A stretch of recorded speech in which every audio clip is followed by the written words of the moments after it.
दरवर्षीप्रमाणे म्हणजे आपला तो पुण्याचा खरा तर वारसा आहे.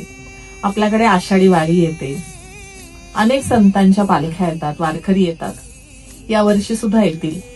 9 आणि 10 हे 2 दिवस आपल्याकडे पुणे शहरात पालखी मुक्काम असणार आहे. 10 तारखेला आपण असं ठरवलंय, म्हणजे ही माझी संकल्पना आहे, लहान मुखी मोठा घास घेतलाय मी, पण अर्थातच पुणेकरांवर माझा विश्वास आहे की ते माझी साथ देतील म्हणून मी घेतलाय. मला असं वाटतं की आता जगात खूप अशांतता आहे आणि त्यासाठी आपल्याला सगळ्यांनाच प्रार्थना करण्याची आवश्यकता आहे. म्हणून ज्या दिवशी पालखी आपल्याकडे मुक्कामाला येतील त्या दिवशी संत ज्ञानेश्वर माऊली, जगद्गुरू संत तुकाराम महाराज यांनी विश्व कल्याणासाठी आणि विश्व शांतीसाठी अनेक ओव्या रचल्या. त्यातली एक जी माऊलींची आहे ती म्हणजे पसायदान मागितलं त्यांनी समाजाच्या कल्याणासाठी.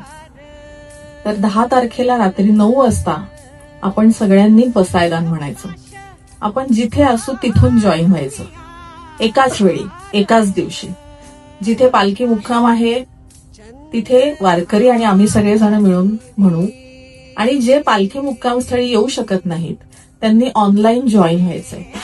आणि जॉईन होण्यासाठी QR कोड आहे, वेबसाईट आहे, ती आपल्याला सोशल मीडियाकडनं मिळेलच.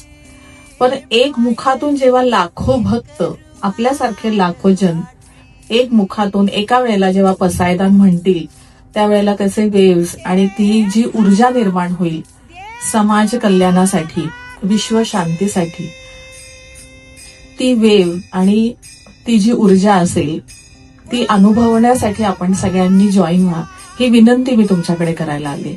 तर आपण नक्की 10 तारखेला 9 वाजता ऑनलाईन भेटूया. आणि हा जो काही उद्देश आहे माझा, तो माझ्या मनातला एक शुद्ध भावना आहे. यामध्ये कुठलीही प्रचार प्रसिद्धी मिळावी किंवा त्याचं श्रेय मिळावा असं अजिबातच नाहीये. आपल्याकडे देव येत आहेत, देवाची माणसं येत आहेत, आणि म्हणून आपली संस्कृती पुण्याची आहे सेवा करण्याची.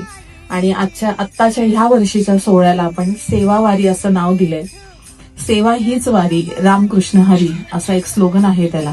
तर आपण सगळ्यांनी नक्कीच 10 तारखेला रात्री 9 वाजता पसायदान नक्की म्हणूया, ही मी तुमच्याकडे सगळ्यांकडे विनंती करते. धन्यवाद.